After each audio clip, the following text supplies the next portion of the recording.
ಧರ್ಮಸ್ಥಳ ವಿಚಾರದಲ್ಲಿ ಆಗ್ತಾ ಇರುವಂಥ ಎಲ್ಲ ಘಟನೆಗಳನ್ನು ಗಮನಿಸ್ತಾ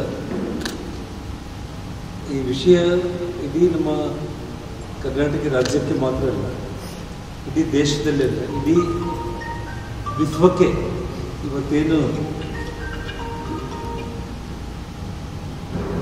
ನಮ್ಮೊಂದು ಹಿಂದೂ ಧರ್ಮದ ನಮ್ಮ ಧಾರ್ಮಿಕ ಭಾವನೆಗಳಿಗೆ, ನಮ್ಮ ಪುಣ್ಯಕ್ಷೇತ್ರಗಳ ಮೇಲೆ ಎಡಪಂಥೀಯ ಮನಸ್ಥಿತಿ ಇರುವಂಥ ವ್ಯಕ್ತಿಗಳು,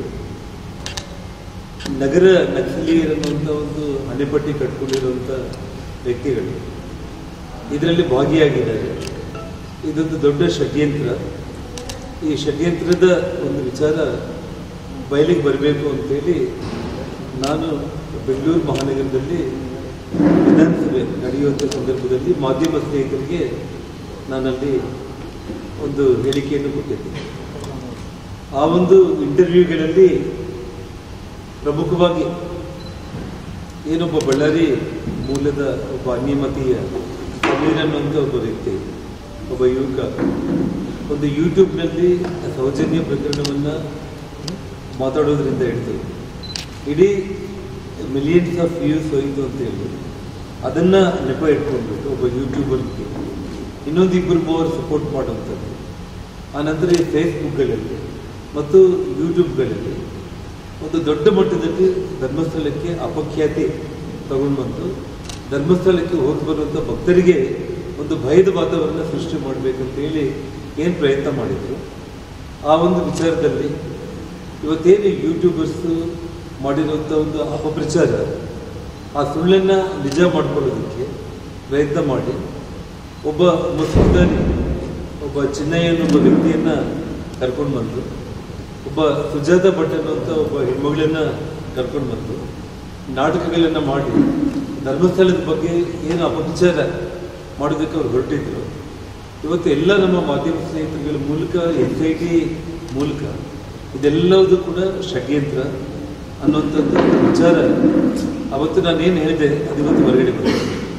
ಈ ಷಡ್ಯಂತ್ರದ ಹಿಂದೆ ನಮ್ಮ ಕರ್ನಾಟಕ ರಾಜ್ಯದಲ್ಲಿ ಒಬ್ಬ IAS ಅಧಿಕಾರಿಯಾಗಿ ಕೆಲಸ ಮಾಡಿರುವಂಥ ಶಶಿಕಾಂತ್ ಸೆಟ್ಟಿಲ್ ಅವರ ಕೈವಾಡೆ ಇದೆ. ಇದೆಲ್ಲದಕ್ಕೂ ಕೂಡ ಮೂಲ ಮತ್ತು ಆ ಮುಸ್ಕುದಾರಿ ಚಿನ್ನಯ್ಯ ಏನಿದ್ದಾನೆ ತಮಿಳುನಾಡಲ್ಲೇ ಸುಮಾರು 11 ವರ್ಷಗಳ ಕಾಲ ನಮ್ಮ ಕರ್ನಾಟಕವನ್ನು ಬಿಟ್ಟು ಹೋಗಿ 11 ವರ್ಷಗಳ ಕಾಲ ಅಲ್ಲೇ ವಾಸ ಇದ್ದಾನಂತೆ ಮೊದಲು ಹೇಳಿದ್ದು ನಾನು ಇಡೀ ಮಾಧ್ಯಮದಲ್ಲಿ. ಯಾರಿಗೂ ಕೂಡ ಮುಸ್ಕುದಾರಿ ಯಾರು, ಯಾವ ಊರು, ಎಲ್ಲಿಂದ ಅನ್ನೋದು ಗೊತ್ತಾಗಿದೆ. ಆದರೆ ಮುಸ್ಕುದಾರಿ ಮೂಲ ಅವನು ನಮ್ಮ ಕರ್ನಾಟಕದಿಂದ ಹೋಗಿ 11 ವರ್ಷಗಳಿಂದ ತಮಿಳುನಾಡಲ್ಲಿ ವಾಸ ಇದ್ದಾನೆ ಮತ್ತು ನಮ್ಮ ಕರ್ನಾಟಕದಿಂದ ಒಬ್ಬ IAS ಅಧಿಕಾರಿಯಾಗಿ ಎಡಪಂಥೀಯ ವಿಚಾರಧಾರೆಗಳನ್ನೇ ಇಟ್ಕೊಂಡು ಇದೇ ದಕ್ಷಿಣ ಕನ್ನಡದ ಜಿಲ್ಲಾಧಿಕಾರಿಯಾಗಿ ಇಟ್ಕೊಂಡು ಅವರು ರಾಜೀನಾಮೆ ಕೊಡುವಂಥ ಸಂದರ್ಭದಲ್ಲಿ ಕೂಡ ಬಲಪಂಥಿ ವಿಚಾರಧಾರೆಗಳು ಮತ್ತು ಹಿಂದೂ ಧರ್ಮದ ಬಗ್ಗೆ ವಿರುದ್ಧವಾಗಿ ಅವರು ಮಾತಾಡೋದ್ರ ಜೊತೆಗೆ, ಸಂಘ ಪರಿವಾರದ ಬಗ್ಗೆ ಮಾತಾಡೋದ್ರ ಜೊತೆಗೆ ರಾಜೀನಾಮೆಯನ್ನು ಕೊಟ್ಟು ತಮಿಳುನಾಡಲ್ಲಿ ಕಾಂಗ್ರೆಸ್ ಪಕ್ಷದಿಂದ ಯಾವ ದೇವರ ಮೇಲೆ ಮತ್ತು ಸನಾತನ ಧರ್ಮದ ಮೇಲೆ ನಂಬಿಕೆ ಇಲ್ಲದೇ ಇರುವಂಥ DMK ಪಕ್ಷದ ಜೊತೆಯಲ್ಲಿ ಅಲಯನ್ಸ್ ಮಾಡಿಕೊಂಡಿರುವಂಥ ಕಾಂಗ್ರೆಸ್ ಪಕ್ಷದಿಂದ ಗೆದ್ದಿರುವಂಥ ಸೆಂಥಿಲ್ ಅಂತೇಳಿ ನಾನು ಸ್ಪಷ್ಟವಾಗಿ ಮಾಧ್ಯಮಗಳ ಮುಂದೆ ನಾನು ಹೇಳಿದ್ದೇನೆ. ಇವತ್ತು ನನಗೆ ಬಹಳ ಸಂತೋಷಕರವಾದ ವಿಚಾರ ಏನು ಅಂತಂದರೆ, ಇವತ್ತು ಅದೇ ಶಶಿಕಾಂತ್ ಸೆಂಥಿಲ್ ಬಂದು ಬೆಂಗಳೂರಲ್ಲಿ ನನ್ನ ವಿರುದ್ಧ ಒಂದು ಮಾನನಷ್ಟ ಮೊಕದ್ದಮೆ ಕೇಸನ್ನು ಕೂಡ ಅವರು ಇವತ್ತು ಮಾಡಿದ್ರು. ಇವತ್ತು ನಾನು ಕೂಡ ನಮ್ಮ ಬಳ್ಳಾರಿ ಮಾಧ್ಯಮ ಸ್ನೇಹಿತರಿಗೆ ಅರ್ಜೆಂಟಾಗಿ ನಿಮಗೆ ಟೈಮ್ ಕೂಡ ಕೊಡದೇನೆ ಕರೀಲಿಕ್ಕೆ ಕಾರಣ ಏನಂತಂದರೆ, ಅಲ್ಲಿ ಅವರು ಕೇಸ್ ಫೈಲ್ ಮಾಡೋ ವಿಚಾರ ನಮ್ಗೆ ಗೊತ್ತಿತ್ತು. ಆದರೆ ಕೋರ್ಟ್ಗೆ ಹೋಗಿ ಫೈಲ್ ಮೆಟ್ಲತ್ತಿ ಫೈಲ್ ಮಾಡೋವರೆಗೂ ನಮ್ಮಂಗಿಲ್ಲ. ಸೊ ಹಾಗಾಗಿ ಅದು ಮುಗಿದ ತಕ್ಷಣ ನಾನು ಇಲ್ಲಿ ತಮ್ಮನ್ನು, ಯಾಕೆ ನಾನು ಬೆಂಗಳೂರಿಗೆ ಹೋಗ್ತಾ ಇದ್ದೆ, ಸೊ ಇಲ್ಲೇ ಬಳ್ಳಾರಿಯಲ್ಲೇ ನಮ್ಮ ಮಾಧ್ಯಮ ಸ್ನೇಹಿತರಿಗೆಲ್ಲ ವಿಷಯ ತಿಳಿಸೋಣ ಅಂತೇಳಿ ನಾನು ಬಂದಿದ್ದೆ. ಸೊ ಹಾಗಾಗಿ ಹೌದು, ಅವರ ಹೆಸರನ್ನು ನಾನು ತಗೊಂಡು, ಯಾಕೆಂದರೆ ಇವತ್ತು ನೀವು ಹಂತ ಹಂತವಾಗಿ ನೋಡಿದರೆ ಇವತ್ತು ಸಮೀರನ್ನು SIT ಅವರು ಕರೀತಾ ಇದ್ದಾರೆ, ಗಿರೀಶ್ ಪಟೇಲ್ ಅವ್ರನ್ನ ಕರೀತಾ ಇದ್ದಾರೆ, ಮಹೇಶ್ ತಿಗುರುಡಿ ಅವ್ರನ್ನ ಈಗಾಗಲೇ ಬಂಧನೂ ಮಾಡಿದ್ದಾರೆ, ಮತ್ತು SIT ಅವರು ಕರೀತಾ ಇದ್ದಾರೆ. ಮತ್ತು ಸುಮಾರು ಜಯಂತ್ ಅವ್ರ ಮನೆಯಲ್ಲಿ ಏನೆಲ್ಲ ವಿಷಯಗಳಾಯಿತು ಇದೆಲ್ಲ ನಿಮ್ಗೆ ಗೊತ್ತಿರುವಂಥ ವಿಚಾರ. ಅದೆಲ್ಲ ಹೇಳೋದಕ್ಕಿಂತ ಕೂಡ ಸುಜಾತ ಭಟ್ ವಿಚಾರ ಕೂಡ ಇವತ್ತು ತಾವು ಗಮನಿಸಿದ್ದೀರಿ. ಎಲ್ಲರದ್ದು ಆಯಿತು. ನಾನು ಇನ್ನೇನು ಶಶಿಕಾಂತ್ ಸೆಂಥಿಲ್ ಅವ್ರ ಮನೆ ಬಿಟ್ಟೊಂದು ನಮ್ಮ SIT ಅವರು ಹತ್ಬೋದು ಅನ್ನೋಂಥದ್ದೊಂದು ಬಿಟ್ಟರೆ ಇನ್ನು ಬೇರೆ ಏನೂ ಬಾಕಿ ಇಲ್ಲ. ಆದರೆ ಇವತ್ತು ರಾಜ್ಯದಲ್ಲಿ ಅದೇ ಪಕ್ಷದ ಒಂದು ಸರ್ಕಾರ ಇರೋ ಕಾರಣ ಶಶಿಕಾಂತ್ ಸೆಂಥಿಲ್ ಅವ್ರನ್ನ ನಮ್ಮ ರಾಜ್ಯ ಸರ್ಕಾರದ ಅಧಿಕಾರಿಗಳು ಮುಖ್ಯಮಂತ್ರಿಗಳನ್ನು ಮೀರಿ ಹೋಗಿ ಅವ್ರನ್ನ ವಿಚಾರಣೆಗೆ ಕರೆಯೋದು ಸಂಶಯ. ಹಾಗಾಗಿ ಈ ಹಿಂದೆ ಕೂಡ ನಾನು ಏನಂತ ಹೇಳಿದ್ದೆ, NIA ಮತ್ತು CBI ವಿಚಾರಣೆ ಆದರೆ ಮಾತ್ರ, ಯಾಕಂದರೆ ಇದು ನಮ್ಮ ಕರ್ನಾಟಕ ರಾಜ್ಯವನ್ನು ಮೀರಿ ಹೊರ ರಾಜ್ಯ ತಮಿಳುನಾಡಲ್ಲಿ ಆ ಮಸೂದಾರಿ ಚೆನ್ನೈ ಇರೋದು ಇವತ್ತು ಸ್ಪಷ್ಟ ಆಗಿದೆ. ಅಂದರೆ ಇನ್ನೊಂದು ರಾಜ್ಯಕ್ಕೂ ಹೋಗಿ ಇವತ್ತು ಇನ್ವೆಸ್ಟಿಗೇಷನ್ ಮಾಡಬೇಕು, ಡೆಲ್ಲಿಗೂ ಹೋಗಿ ಇನ್ವೆಸ್ಟಿಗೇಷನ್ ಮಾಡಬೇಕು. ಸೊ ನಮ್ಮ SIT ಅಧಿಕಾರಿಗಳಿಗೆ ಆ ವ್ಯಾಪ್ತಿ ಒಳಗಡೆ ಅವ್ರು ಹೋಗಿ ಅಲ್ಲಿ ಇನ್ವೆಸ್ಟಿಗೇಷನ್ ಮಾಡಲಿಕ್ಕೆ ಆಗಲ್ಲ. ಹಾಗಾಗಿ CBI ಇನ್ವೆಸ್ಟಿಗೇಷನ್ ಆಗಬೇಕು. ಮತ್ತು ದೇಶದ ಗಡಿಯಾಚೆಗೂ ಕೂಡ ಇಲ್ಲ. ಇವತ್ತೇನು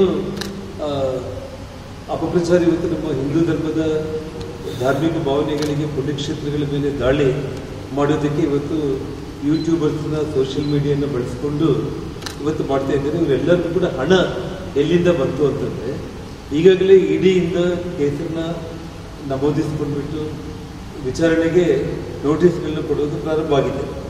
ಅದೇ ಒಂದು ರೀತಿ ಇವತ್ತು NIA ಇನ್ವೆಸ್ಟಿಗೇಷನ್ ಕೂಡ ಆಗೋದ್ರಿಂದ ಯಾವುದಾದ್ರೂ ವಿದೇಶಿ ಉಗ್ರವಾದ ಸಂಸ್ಥೆಗಳು ಇದರ ಹಿಂದೆ ಇದೆ. ನಾವು ಇವತ್ತು ನಮ್ಮ ದೇಶದಲ್ಲಿ ದಿನೇ ದಿನೇ ಇವತ್ತು ನಮ್ಮ ಒಂದು ಧಾರ್ಮಿಕ ಭಾವನೆಗಳಿಗೆ ಇವತ್ತು ಅಟ್ಯಾಕ್ ಮಾಡುವಂಥ ಒಂದು ರೀತಿಯಲ್ಲಿ ಇಷ್ಟೆಲ್ಲ ಆಗಬೇಕು ಅಂತಂದರೆ ಇದರ ಹಿಂದೆ ಇವತ್ತು ಯಾವೊಂದು ವಿದೇಶಿ ಒಂದು ಉಗ್ರವಾದ ಸಂಸ್ಥೆಗಳು ಕೂಡ ಇದ್ದಾರೆ ಅನ್ನುವಂಥದ್ದು ಇದೆಲ್ಲವೂ ಕೂಡ ಹೊರಗಡೆ ಬರಬೇಕು ಅಂತಂದರೆ NIA CBI ಇನ್ವೆಸ್ಟಿಗೇಷನ್ ಆಗಬೇಕು ಅಂತ ನಾನು ಹೇಳ್ತೇನೆ. ಹಾಗಾಗಿ ಇವತ್ತು ಶಶಿಕಾಂತ್ ಸೆಂಥಿಲ್ ಅವರು ಮಾನನಷ್ಟ ಮೊಕದ್ದಮೆ ಕೇಸು ಅಂಥದ್ದನ್ನು ನಾನು ಫೇಸ್ ಮಾಡಲಿಕ್ಕೆ ಕನ್ನಡನಾಡು ದಿನಪತ್ರಿಕೆ ಎಡಿಟರ್ ಇದ್ದಾಗಲಿಂದ ಕೂಡ, ರಾಜಕಾರಣಿ ಆದಮೇಲೆ ಕೂಡ ನನಗೆ ಮಾನನಷ್ಟ ಮೊಕದ್ದಮ ಕೇಸುಗಳೆಲ್ಲವೂ ಕೂಡ ಸತ್ಯಾಂಶಗಳಿಲ್ಲದೆ ಜನಾರ್ದನರಿಗೆ ಮಾತಾಡೋದು ಇಲ್ಲ. ಅದನ್ನು ಫೇಸ್ ಮಾಡಲಿಕ್ಕೆ ಜನಾರ್ದನರಿಗೆ ಯಾವಾಗಲೂ ಕೂಡ ಸಿದ್ಧವಾಗಿರ್ತಾನೆ. ಹಾಗಾಗಿ ಅದರ ಬಗ್ಗೆ ಸಮಸ್ಯೆ ಏನಿಲ್ಲ. ಆದರೆ ಇವತ್ತು ಶಶಿಕಾಂತ್ ಸೆಂಥಿಲ್ ಮಾನನಷ್ಟ ಮೊಕದ್ದಮೆ ಕೇಸು ಆಗಿದ್ದು ಒಂದು ಕಡೆ ಇದೆ. ಆದರೆ ಇವತ್ತು ಅವರು ಮಾಧ್ಯಮಗಳಲ್ಲಿ ಮಾತಾಡ್ತಾರೆ, ಲಾ ಬಗ್ಗೆ ಮಾತಾಡ್ತಾ ಇದ್ದಾರೆ, ಕೋರ್ಟು ಮತ್ತು ಇನ್ವೆಸ್ಟಿಗೇಷನ್ ಬಗ್ಗೆ ಮಾತಾಡ್ತಾ ಇದ್ದಾರೆ. ಅವರೊಬ್ಬ ಮಾಜಿ IAS ಅಧಿಕಾರಿಯಾಗಿ ಅವರಿಗೆ ಒಂದು ಪಾರ್ಲಿಮೆಂಟ್ ಮೆಂಬರ್ ಆಗಿ ಅವರಿಗೆ ನಂಬಿಕೆ ಮತ್ತು ವಿಶ್ವಾಸ ಇತ್ತು ಅಂತಂದರೆ ಅವರು ಇವತ್ತು NIA ಮತ್ತು CBI ಇನ್ವೆಸ್ಟಿಗೇಷನ್ನ ಮುಖ್ಯಮಂತ್ರಿಗಳ ಬಳಿ ಹೋಗಿ ಕೋರ್ಟ್ಗೆ ಹೋಗಿ ಮಾನನಷ್ಟ ಮೊಕದ್ದಮೆ ಹಾಕೋದು ಕೇಸು ಅವರು ಹಾಕಿರಲಿಲ್ಲ. ಅದರೊಟ್ಟಿಗೆ ಮುಖ್ಯಮಂತ್ರಿಗಳ ಹತ್ರ ಹೋಗಿ ಇನ್ನೊಂದು ಮನವಿಯನ್ನು ಕೊಟ್ಟು ಇದು CBI ಮತ್ತು NIA ಇನ್ವೆಸ್ಟಿಗೇಷನ್ ಆಗಲೇಬೇಕು, ನಾನು ಇದರಲ್ಲಿ ಭಾಗಿಯಾಗಿಲ್ಲ ಅನ್ನೋಂಥದ್ದನ್ನು ಅವ್ರು ಹೇಳಿದರೆ ಅವ್ರನ್ನ ನಾವು ಮೆಚ್ಕೋಬೋದು. ಹಾಗಾಗಿ ಬರೀ ಮಾನನಷ್ಟ ಮೊಕದ್ದಮೆ ಕೇಸ್ ಹಾಕಿ ಕೈ ತೊಳ್ಕೊಳ್ಳೋದ್ರಿಂದ ಅವರೇನು ಈ ದೇಶದಲ್ಲಿ ತುಂಬ ಪ್ರಾಮಾಣಿಕ ಅಂತೇಳಿ ತೋರಿಸೋ ಪ್ರಯತ್ನ ಮಾಡ್ತಾರೆ, ಅದಾಗಲ್ಲ.